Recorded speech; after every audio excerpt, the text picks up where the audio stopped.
So that's a quick preview of what we have with regards the markets. But talking about this low-hanging fruits now, of course, a number of conversations have been on with regards to revamping the economy. So many ideas have been put out. And so it's time to begin to sieve through these ideas and see which ones will work for us in the very quick and the shortest time. Now, very recently, not too long ago, Mark Zuckerberg, a CEO of Facebook, visited Nigeria. It was a very interesting time, especially since he came in very quietly, unannounced, and went straight to where he felt was the heart of the economy. I'm talking about startups and technological entrepreneurs. Now, he looked at it as a very important visit because he wanted to talk about how companies can develop and utilize technology in a unique way. Now, it's not a totally new story because we've got lots of startups in Nigeria, especially here in Lagos and in the Federal Capital Territory as well, Abuja. But what was very significant is the fact that he had so much interest that he made an investment which is looked at as the first major investment in the ICT sector. Made an investment of about $24 million, a change, because according now, the vice president, of course, Mark Zuckerberg actually came back to Nigeria for a second time to visit. And this time around, he met with the executive, talking about the presidency, the President Muhammadu Buhari and Vice President Professor Yomi Osinbajo. And of course, they began to pick up interest in everything that he was saying. Now, according to the vice president, the key to change and our future prosperity lies in innovation. Innovation is critical to our economic prosperity. That's quoting him verbatim. Actually got that from his Twitter page. Now, Ibukun Adeni is a tech startup and CEO, Buka, which is a food mobile application. He's going to join me now to talk more about this particular segment. Good morning to you, Ibukun. Thank you so much for joining me on the program. Good morning. So, the visit of Mark Zuckerberg, is it a positive development, and does it show that that sector is actually now very firmly in the spotlight? Nigeria needs to take technology a little bit more serious because one thing we need to pick from Mark Zuckerberg's coming to Nigeria is he became the 7th richest man in the world, and he did this in the span of 5 years. So there's no industry that can actually grow as fast as technology, and it should be a state of emergency. A state of emergency? Why? You know, I said a lot of things as I started the program talking about startups. We've got a lot of them, a number of them here in Nigeria, and I know that you're one of them. You do the food app. Yes. Food mobile app. Yeah. And there are a number of challenges I know that you face. Now, one of such is broadband, access to broadband. And having somebody like Mark Zuckerberg come to the country has made everybody realize that we should begin to pay more attention, even though that's what the call has been on for a very long time, or more attention to fixing that particular segment. So I know that what is popular right now is cable modem, we have fiber optics, and wireless broadband. Are they the best options? Yes. Commercially, yes, they're the best options for now. There's experimental options like Li-Fi, which is very new and it has its challenges, but for now those are like the basic, most important options. But at this time when we know that there's so much conversation about how to grow the economy, looking at very low-hanging fruits, so I know that tech startups such as yours are some of those low-hanging fruits that we should be looking at this time. Is there enough encouragement, is there enough drive for companies such as yours to, you know, be part of this bigger picture? We've been used to challenges from day one, you know, so you find a way to encourage yourself. But from the government, is abysmal, you know. Our budget is one of the lowest. Allocation for technology is one of the lowest, so we don't have nearly enough support. That's from the government aspect. Yes. But in terms of private now, we know that it depends on how you sell yourself.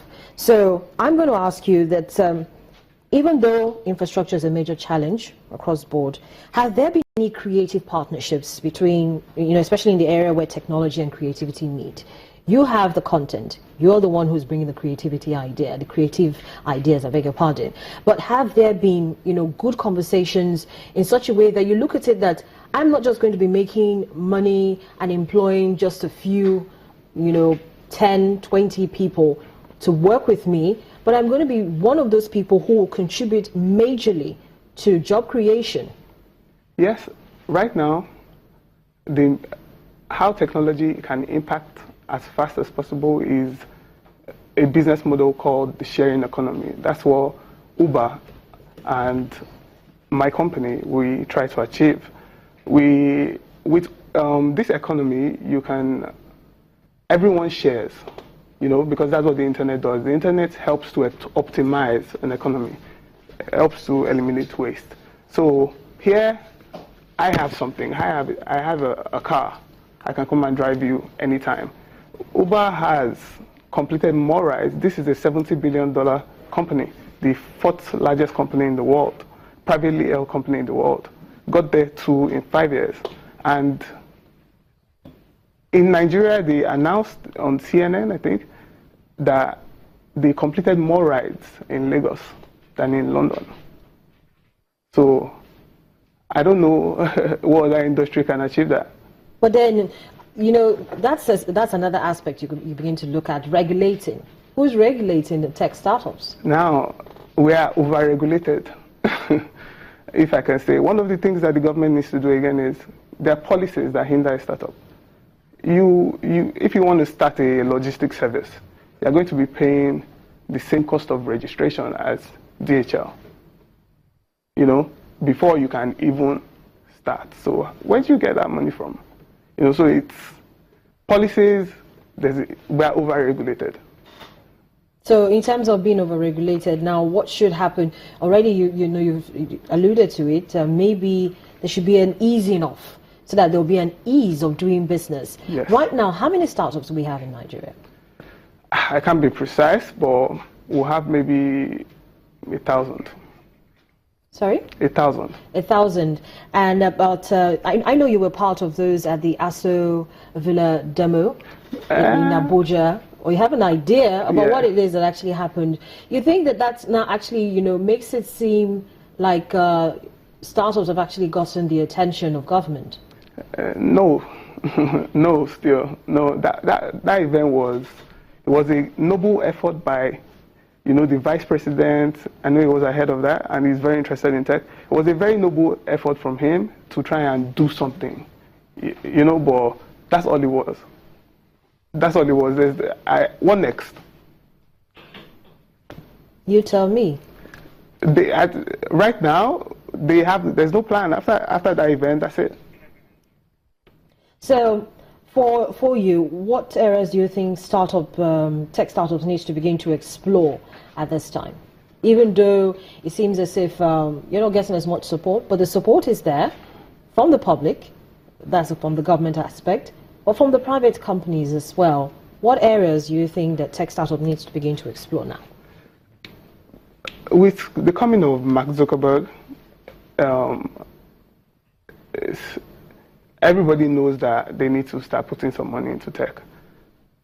So tech needs to find tech startups need to find a way to be more efficient and deliver on whatever it is that they promise and create jobs, and they're fine.